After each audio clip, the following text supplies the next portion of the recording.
Medicare is a government healthcare program. But do you know just how big it is? In 2014, fee-for-service Medicare covered 38 million people and wrote over 1 billion checks for medical services. That's a lot. But here's the catch. Medicare can affect you even if you don't use it.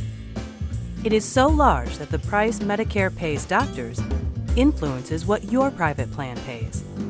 But do you know where those prices come from? Probably not, which is why you're watching this video. So sit back and relax. So Medicare pays for health services. This means it deals with tons of numbers and formulas in order to figure out what each service costs. Now, with other types of insurance, this process is straightforward. If you wreck your car, you go to a mechanic, or two, get a quote, and that's the price. But it's a very different process with medical care. Ever get a quote for draining a lower leg lesion? No? Let's say you need to. Here's what the Medicare payment formula would look like. To determine the cost, the government looks at 3 components. First, the work involved. Things like, does the doctor need a lot of technical skill? Does the work require a lot of physical effort? Is it mentally stressful?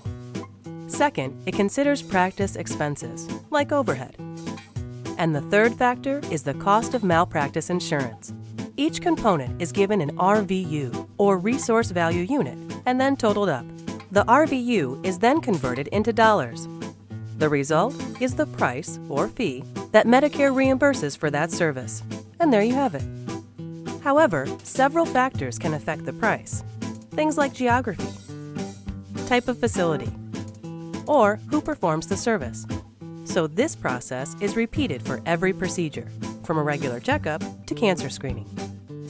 But that's just the formula. You still need numbers to plug into the formula.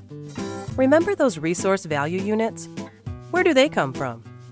An RVU is just a number that tries to capture the cost of a medical service. The government could collect this data by looking at accounting statements or other sources, which actually is starting to happen. But historically, they've gotten this number simply by asking doctors. How? Glad you asked. A 31-member committee organized by the American Medical Association sends out surveys to doctors. They use the results of those surveys to make recommendations to the government. For many years, the government accepted the AMA's recommendations with little to no modification, though recently they've been met with more scrutiny. Each year, codes are added and updated. The formulas compute new prices, and Medicare writes another billion or so checks. So, yeah, Medicare is huge, but its impact is even bigger than you think. Why? Because private plans often use Medicare prices as a benchmark. That means Medicare prices ripple throughout the entire health insurance market. And because these prices have such a large impact, getting them right is critical. So, are they right? Probably not, because the current system has many problems, such as only a select group of doctors is asked to set prices. The AMA committee representing those doctors can cherry-pick cost estimates, and the committee is biased in favor of specialties. Plus, there's no incentive for anyone involved to correct overpriced procedures. The list goes on. And here's the kicker. The current problems with Medicare price setting affect more than just the doctors or Medicare patients. They affect your medical bills and your tax dollars. Basically, they affect you. So what can be done to fix Medicare's prices? To find out, visit mercatus.org/Medicare pricing.